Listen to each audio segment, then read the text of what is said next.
تمرین 1.8 از کتاب فیزیک 11 فصل اول. سوال: در مثال 1.9 اگر جای قطب‌های باتری عوض شود و پروتون را در نقطه آ از حال سکون رها کنیم، پروتون با چه تندی به نقطه B میرسد؟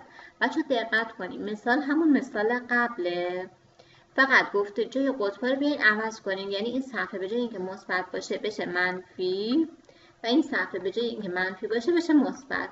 میخوام ببینیم این تغییر در واقع چه تأثیری توی جواب مسئله‌مون داره. خب اگه جای قطب‌ها رو من تعویض کنم، من میدونم میدان الکتریکی از پتانسیل بیشتر و پتانسیل کمتره، از بار مثبت به سمت بار منفی، پس جهت میدانمون به این سمت میشه، جهت میدان تغییر میکنه. خب این پروتونی که اینجا وجود داره دوست داره بره به سمت بار منفی، پس جهت نیرویی که به این پروتون وارد میشه هم تغییر میکنه، پس اف ایمون میشه به سمت بار منفی، به سمت صفحه منفی، پس اف ای به این سمت شد. جابجاییمون هم که به سمت صفحه منفی هستش، میخواد به نقطه B برسه. ما الان باید سرعت رو تو نقطه B به دست بیاریم ببینیم چقدره.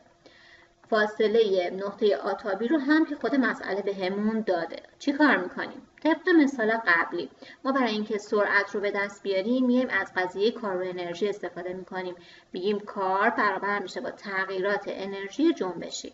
از طرفی من میدونم تغییرات انرژی جنبشی میشه K2 منهای K1.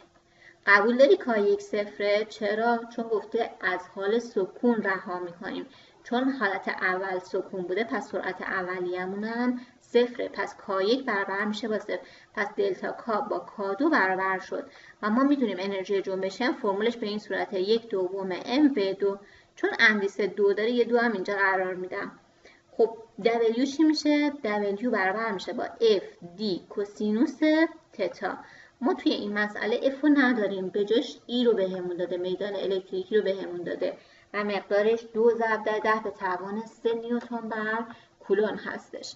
خب من میام به جای F در واقع رابطه QE رو میذارم، من میدونم F برابر میشه با Q ضرب در E، پس به جای FQ در E رو قرار میدم در D کوسینوس تتا.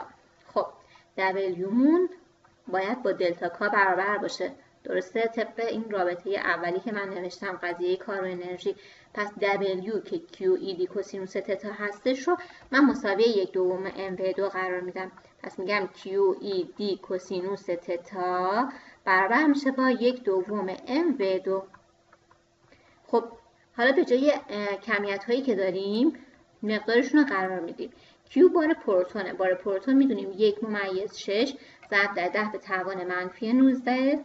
میدان الکتریکی ای رو هم که داشتیم 2 ضرب در 10 به توان 3 ضرب در جابجایی فاصله بین نقطه آ تا B رو هم بهمون داده 10 سانتی متر، من اینو میام به متر تبدیلش میکنم. ضرب در کوسینوس تتا، کوسینوس تتا چقدره؟ تتا زاویه بین F و D هستش. الان بین F و D چه زاویه وجود داره؟ این دوتا بچه همراستا هستن، پس زاویهش میشه 0، پس کوسینوس 0 هم که 1 مساوی میشه با 1/2 m.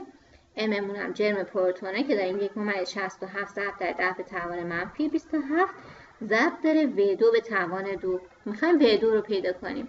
حالا فرض کنیم این 1/67 همون 1/6 باشه، این 1/6 با این 1/6 سمت چپ صادر میشه. چی میمونه؟ یه 2 توی مخرج میمونه که من اگه بخوام V2 رو به دست بیارم این 2 میاد توی این صورت ضرب میشه 2 ضرب در 2، یه 2 هم خود این رابطه در واقع این کم یه عدد 2 هم اینجا وجود داره، ضرب داره 10 به توان 19 10 به توان 3 یه 10 به توان منفی 1 هم که اینجا دارم میشه 10 به توان منفی 17 یه 10 به توان منفی 27 هم این سمت تساوی دارم، بیاد این ور تساوی میاد توی مخرج قرار میگیره، توی مخرج بخوام بیارمش توی صورت میشه 10 به توان مثبت 17، پس V2 به توان 2 و این مقدار برابر شد.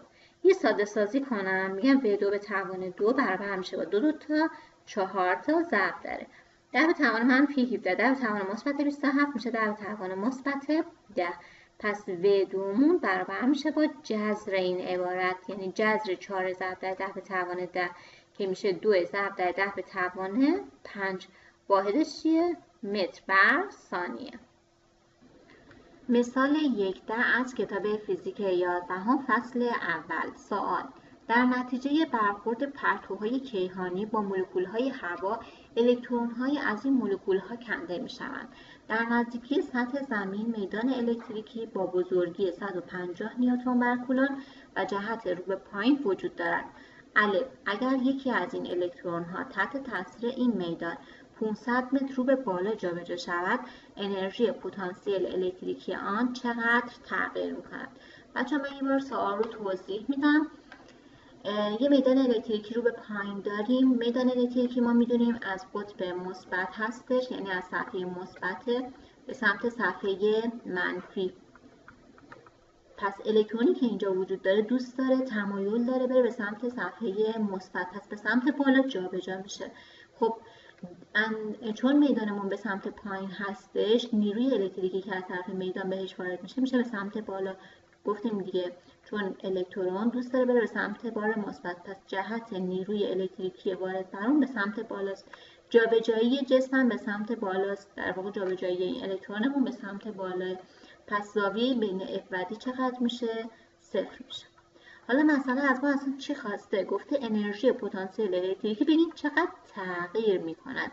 وقتی میگه تغییرات انرژی پتانسیل منظورش دلتا یو، از ما خواسته دلتا یو رو محاسبه کنیم. ما میدونیم دلتا یو برابر میشه با منفی دبلیو و دبلیو خودش میشه اف دی کوسینوس تتا و خود اف رو هم من میتونم به صورت کیو ای بنویسم، حاصل ضرب کیو ضرب در ای در دی کوسینوس تتا. چرا این رو در واقع به جای اف مقدار گذاشتم، این عبارت رو گذاشتیم؟ به خاطر اینکه توی این مسئله اندازه نیرو بهمون نداده، اندازه میدان رو بهت داده و جابجایی و بار الکترون هم که میدونیم مقدارش چقدره.